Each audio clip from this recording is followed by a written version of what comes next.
You often hear politicians say that they're pro-business. I'm a pro-business mayor. Pro-business. Pro-business, pro-job creation. Pro-business attitude. Pro-business, pro-growth, pro-jobs. Pro-jobs, it is pro-business. But what do they really mean when they say that they're pro-business? It's true that more business activity is good for cities and states. It leads to more jobs, more products and services, and to a better standard of living. The problem is there are two very different ways that a politician can try to bring more business to his state. The first approach treats the economy like a wilderness. The politician acts like a smart forest ranger, whose only job is to make sure that nothing impedes the economic freedom and business growth that occurs naturally. Businesses aren't directed, they aren't stimulated, and they aren't suppressed by government intervention. However, politicians rarely do this. Instead, they treat the economy like a machine, and they think of themselves as machine operators, trying to produce a pro-business environment by pushing buttons and pulling levers. Typically, these are in the form of special subsidies, tax breaks, and incentives for particular industries or firms. For example, let's say your governor wants to encourage auto manufacturers to build factories in your state. He can use the first approach. He can choose to eliminate senseless regulations or reduce burdensome taxes for everyone to create a more open and level playing field. Or he can choose to give special advantages to just one auto manufacturer in your state.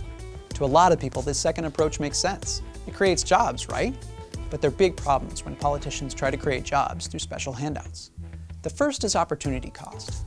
Where might that money have gone instead? When politicians provide special handouts to a business, the money must come from somewhere.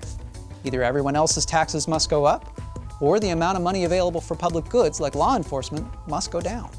Second, it's anti-competitive. When one company gets a special privilege, it's unfair to other companies, such as local small businesses who don't get the same benefits. This gives the favored companies some measure of monopoly power, which can allow them to charge higher prices or offer lower quality services to the detriment of consumers. Third, when businesses are playing with taxpayer money, they're more likely to make bad decisions. For example, they might choose to set up shop in a place where it doesn't make sense economically. With enough subsidies, you could get a business to grow oranges in Alaska. But is that really a good idea? Fourth, subsidies encourage business leaders to focus more time and energy on politics than on their businesses and on customers. This can be enormously costly for a society over the long run. And fifth, ultimately there's a cultural cost. When politicians cut special deals with favored corporations, it makes people think that the government is only there to serve special interests. How often do you hear people say that they don't trust the government?